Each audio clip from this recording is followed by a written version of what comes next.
السلام علیکم ورحمۃ اللہ وبرکاتہ۔ Welcome to Islamic minute. آج کل سوشل میڈیا پر ایک نیا ٹرینڈ بہت تیزی سے پھیل رہا ہے۔ لیزرز کے ذریعے ہونٹوں کو گلابی بنانا، خاص طور پر خواتین اس کی طرف بہت زیادہ مائل ہو رہی ہیں۔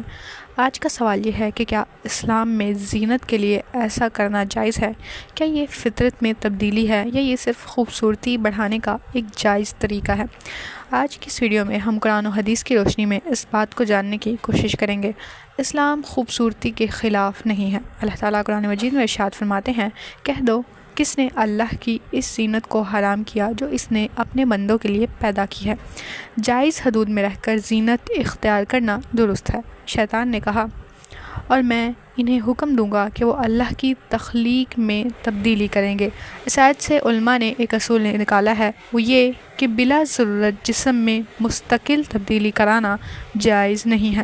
نبی کریم صلی اللہ علیہ وسلم نے فرمایا، اللہ نے لعنت فرمائی ہے ان عورتوں پر جو حسن کے لیے دانتوں میں خلا پیدا کرتی ہیں اور اللہ کی تخلیق میں تبدیلی کرتی ہیں۔ صرف خوبصورتی کے لیے مستقل تبدیلی کرنا خطرناک معاملہ ہے۔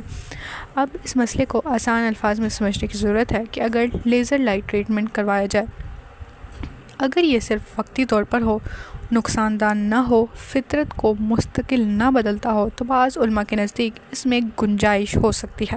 لیکن اگر یہ عمل مستقل تبدیلی کے لیے ہو، صرف حسن بڑھانے کے لیے ہو یا نقصان کا اس میں خطرہ ہو، تو پھر یہ ناجائز کے قریب ہے۔